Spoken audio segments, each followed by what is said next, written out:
नमस्ते सदा वत्सले मातृभूमे त्वया हिन्दुभूमे सुखं वर्धितो महामङ्गले पुण्यभूमे त्वदर्थे पदत्वेशकायो नमस्ते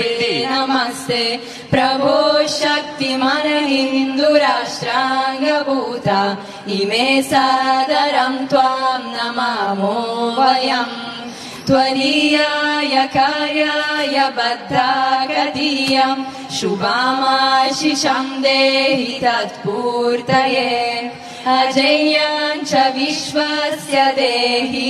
शक्तिं सुशीलं जगत्येन नम्रं भवेत् श्रुतं चैव यत्कृतकाकीर्णमार्गं स्वयं स्वीकृतं नः सुगं कार्ये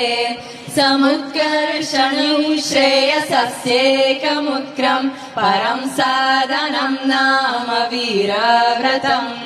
तदन्तः स्फुरत्वक्षयधेयनिष्ठ रदन्तः प्रजागर्तु तीव्रानिशम्